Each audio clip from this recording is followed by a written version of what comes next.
Friday afternoon was quiet, cloaked in the soft patter of rain tapping against the windows. The muted gray light seeped into the living room, wrapping everything in a calm, familiar chill. For the first time in weeks, I had the house to myself, a rare slice of solitude. My mom had left for a weekend trip with friends, giving me space away from her constant questions about my classes and the future she so carefully envisioned for me. It felt good to be alone, with no expectations or conversations I wasn't ready to have. I sank into the couch, letting the silence settle around me like a warm blanket. The house, usually filled with my mother's bustling energy or the sound of TV chatter, now held a stillness that I wanted to savor. I opened a book, the pages crackling as I found my spot, but before I could truly lose myself in it, the doorbell rang, cutting through the quiet. I frowned, momentarily torn between ignoring it and answering. The second chime made the decision for me. Opening the door, I was greeted by Aaron. He was my dad's friend, familiar in that way people from the past are, present but not deeply embedded in your day-to-day life. He smiled, a hint of rain still clinging to him.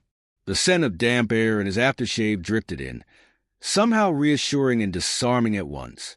"Hey, Alex," he said, voice calm, with that tone that always made me feel 10 years younger.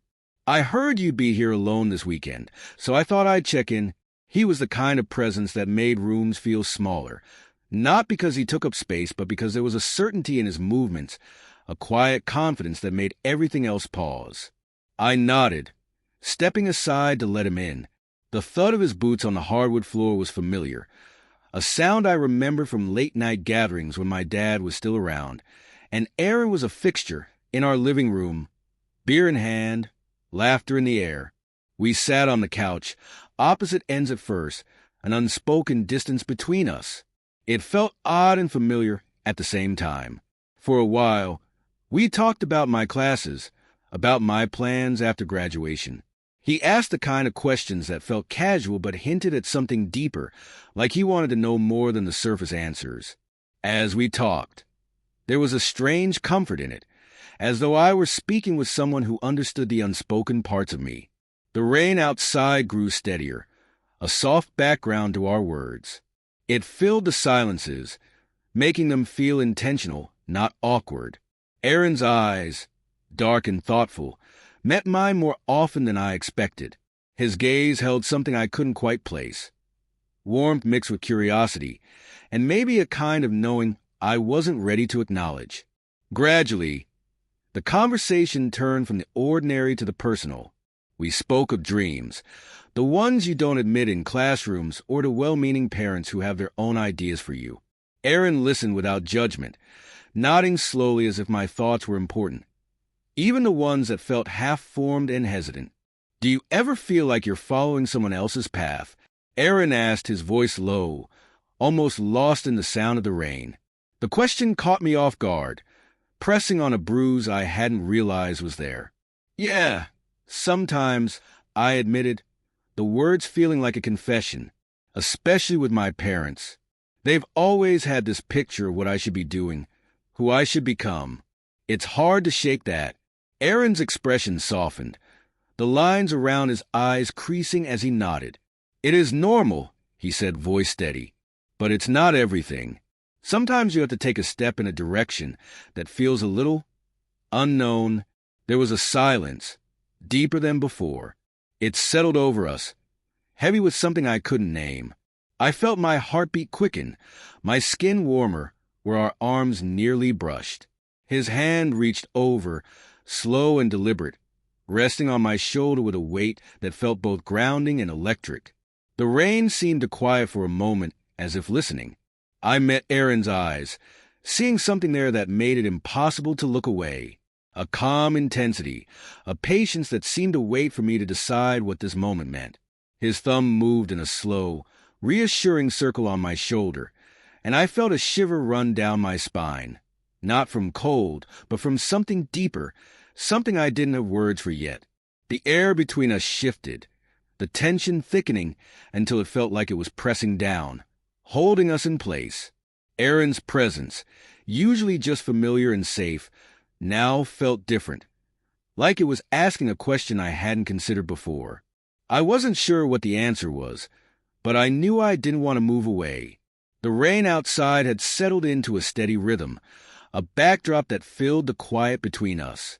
I felt the air grow warmer, each passing second heavy with the weight of something unspoken.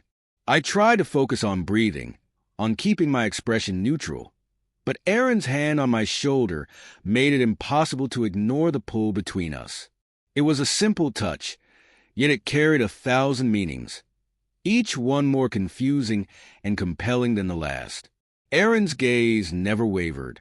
There was a searching quality in his eyes, as if he were waiting for a sign, something small that would tell him what I couldn't yet put into words. I didn't know what he was looking for, but I knew that I was tired of pretending I didn't feel the shift between us. His hand, warm and steady, anchored me, cutting through the fog of my hesitation. We talked about my dad, shared stories that seemed lighter, even if they touched on loss. Aaron's voice softened with every memory, and I felt a strange mix of comfort and vulnerability. It was a relief to talk to someone who remembered, who could reach into the same past and pull out moments I thought only I held on to. The silence that followed each shared story seemed to deepen our connection, making the room feel smaller, more intimate. "Alex," Aaron said, his voice breaking the quiet, soft but resonant. "Do you ever feel like you need to pause and just breathe? Not worry about what's next or what everyone expects?" The question hung between us, heavy and familiar. I nodded slowly, eyes darting to where his fingers rested on my shoulder, then back up to his. The rain outside drummed on, a constant that seemed almost in tune with the rush of my heartbeat. "Yeah," I managed, my voice low. "I feel that a lot." Aaron's expression was patient, the corners of his mouth hinting at a smile. "It's okay to feel that way. It's okay to not have all the answers." He shifted slightly, moving closer, not enough to crowd me, but enough that the space between us felt charged, like it could snap and dissolve at any second. I didn't pull away. Instead, I found myself leaning into his touch, my body moving before my mind could catch up. His hand slipped from my shoulder, trailing down to rest lightly on my arm. The warmth of it spread through me, surprising and steadying all at once. I looked down at our hands, my breath hitching as his fingers brushed against mine, a small, almost tentative gesture that felt bolder than any words. "Alex." His voice was barely above a whisper, rough around the edges yet patient. I looked up and met his eyes, feeling exposed but safe in the same breath. The intensity in his gaze was unlike anything I'd felt before, an unspoken question that I knew I needed to answer. I swallowed, my pulse racing, every nerve in my body suddenly alert. I wanted to say something, anything to break the tension, but the words wouldn't come. Instead, I let my hand shift, brushing lightly against his until our fingers intertwined. Tentative but deliberate, a subtle shiver ran through me, the kind that came from both fear and exhilaration. Aaron's grip tightened just a fraction, enough to reassure me without pushing for more. The room seemed to draw in around us, the rain fading into a distant murmur. My heart pounded in my chest, my breaths coming shallow as I tried to make sense of what I was feeling. I looked at Aaron, noticing the way his eyes softened, the way his expression held an understanding that made it easier to stay in this moment without questioning it. "You're not alone," Aaron said, his voice a low, steady hum. His words settled over me, calming and emboldening all at once. It was as if he could see past the layers I kept tightly wrapped around myself, past the uncertainty and fear that kept me from reaching out. I nodded, the smallest movement, but one that carried weight. He watched me closely, and I realized I wanted him to see me, to understand the things I couldn't say yet. The warmth of his presence seeped into me, dissolving the last bits of resistance. The rain continued its steady rhythm outside, but here with Aaron, time seemed to still. Slowly, Aaron leaned in, the space between us vanishing. His eyes searched mine, and I felt a rush of anticipation, a mix of nerves and longing that left me breathless. When our foreheads touched, it was a simple, tender gesture, but it felt like crossing an invisible line.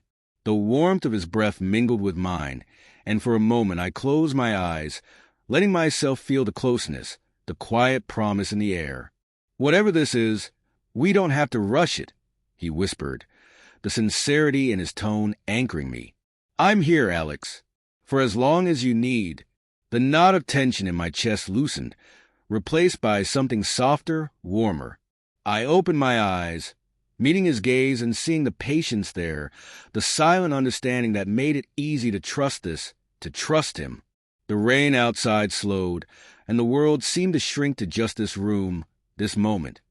The steady rhythm of his breathing matching mine, as we sat in the closeness we'd found, no longer afraid of what it meant. The rain had softened to a faint drizzle, its steady sound like a gentle heartbeat against the window. Inside, the living room was wrapped in a heavy quiet, interrupted only by the subtle creak of the couch as I shifted.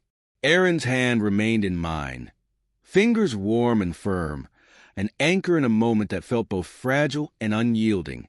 The longer we sat there, the more the silence became a language of its own, each breath and touch more expressive than words. I felt an unfamiliar calm settle over me, an acceptance that dissolved the doubt I'd been carrying. For so long, I had hidden pieces of myself, buried under layers of what I thought I should be.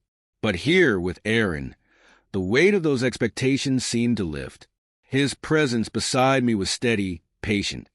He didn't rush to fill the silence or demand an answer to questions we hadn't asked out loud.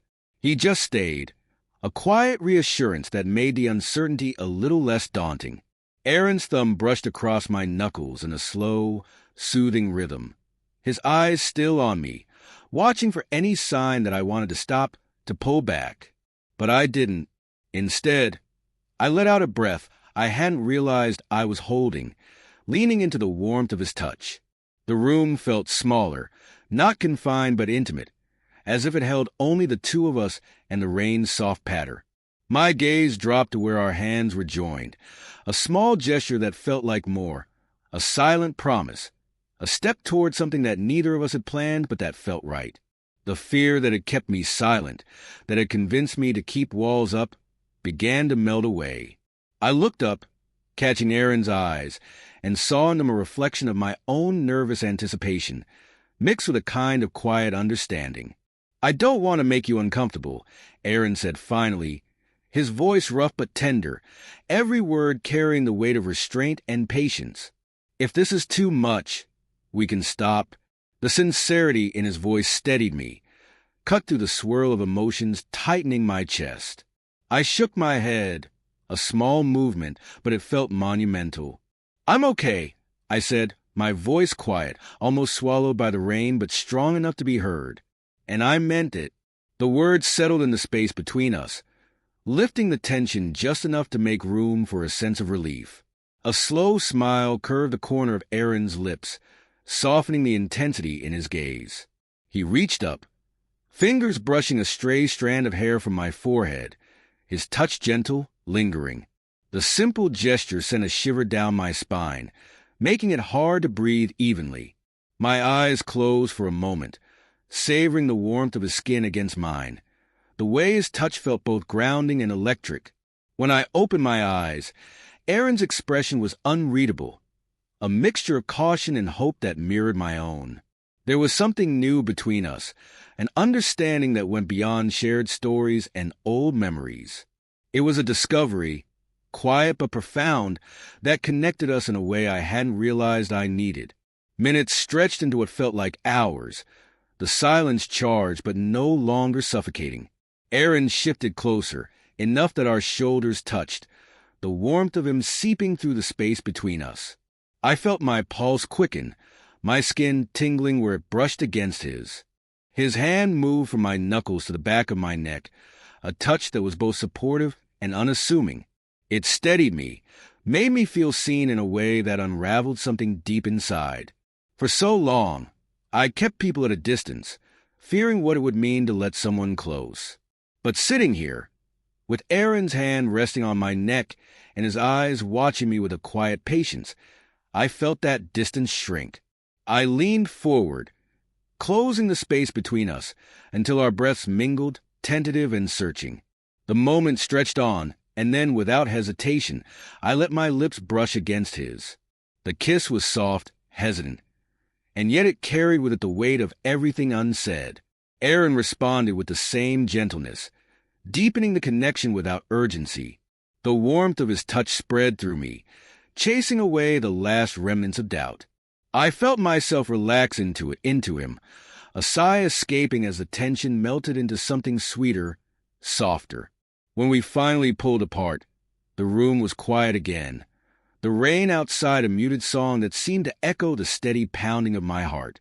Aaron's eyes searched mine, and in them I saw not just attraction but understanding, a shared relief that we had both crossed a line neither of us wanted to retreat from. "We don't have to know where this goes," Aaron said, his voice low, rough with emotion. "We don't need to rush." I nodded, unable to keep the small smile from my lips. "I know," I whispered, the words catching in my throat but ringing true. "But I'm glad we're here." The weight in my chest lifted, replaced by a warmth that spread slowly, filling every corner of me. We sat in that newfound closeness, the silence now a comfort, the rain a gentle chorus to the quiet rhythm we had found together. The future, with all its unknowns, could wait. For now, this was enough. The rain had dwindled to a soft drizzle, its quiet tapping a steady lull that seemed to mirror the calm now settling between us. Aaron's arm stayed draped across the back of the couch, a casual gesture that felt more intimate than anything I'd ever known. The minutes slipped by, each one deepening the silence that wrapped around us, not in tension but in a shared understanding that needed no words. The storm in my mind had quieted, replaced by a warmth that left me feeling exposed yet safe. I leaned back, resting my head against the cushions, eyes closing for a moment as I let the reality of it all sink in. The rush of emotions I'd felt, the nerves, the anticipation, the relief, had settled into a peaceful thrum, something solid that I could hold on to. Aaron shifted beside me, his fingers tracing idle, soft circles on my shoulder. The touch was comforting, anchoring me to this moment, and I turned my head just enough to catch his gaze. His expression was open, the guardedness I'd seen earlier replaced by a quiet acceptance. I studied the small lines around his eyes, the way his lips held the barest hint of a smile, and felt something inside me stir, gratitude mixed with a cautious kind of hope. "You know," he said, his voice low and thoughtful, "sometimes I think the hardest part isn't figuring out what you want, but letting yourself reach for it." The simplicity of the statement resonated, the truth of it settling over me like a blanket. For so long, I'd kept my desires at arm's length, afraid to acknowledge them, let alone act on them. But here, with Aaron's voice wrapping around me and his touch steady against my skin, I felt the fear recede. I nodded slowly, the weight of his words sinking in. "Yeah," I replied, voice quiet but sure. "I think I'm starting to understand that." Aaron's fingers moved, brushing against my hand until our fingers intertwined again. The gesture was simple, yet it carried the significance of everything that had passed between us. We sat like that, side by side, the rain outside a whisper, the warmth between us a quiet promise. The night deepened, the room growing darker except for the occasional flash of headlights outside, casting brief shadows that moved like ghosts across the walls. The silence between us wasn't just the absence of sound. It was a space filled with shared breaths and unspoken understanding. The storm that had brought Aaron to my doorstep now seemed like a distant memory, its only trace the glistening drops that clung to the window pane. "I'm not sure where this goes," I admitted after a while, my voice hesitant, as if saying it out loud would make it more real. "But I don't want to go back to pretending." Aaron turned to look at me, his eyes softening. "Neither do I," he said simply, squeezing my hand as if to underline the truth of his words. There was a patience in him that settled my nerves, a silent message that there was no rush, no need to map out every step ahead. The room felt smaller, warmer, as if it had taken on the weight of what had just passed between us. I let out a slow breath, the kind that cleared the fog in my chest, leaving only the steady thrum of something new and raw. I looked up at Aaron, saw the calm in his gaze, and felt a smile break through, tentative but real. For now, it was enough to be here, to sit together as the rain fell softly outside, no longer a storm but a gentle reminder of the quiet, unexpected turn that had brought us to this moment. We stayed that way, letting the minutes stretch into an hour, the silence between us filled with the promise of what might come next, but without the weight of expectation. It was in that silence, with the rain's murmur fading into the background, that I realized how different this felt. Not a fleeting rush or a moment of confusion, but the beginning of something that felt solid, steady. Aaron's arm remained a comforting weight on my shoulder, a simple touch that told me everything I needed to know. Whatever came next, we would face it together, one unhurried step at a time. And for the first time in a long while, I felt ready.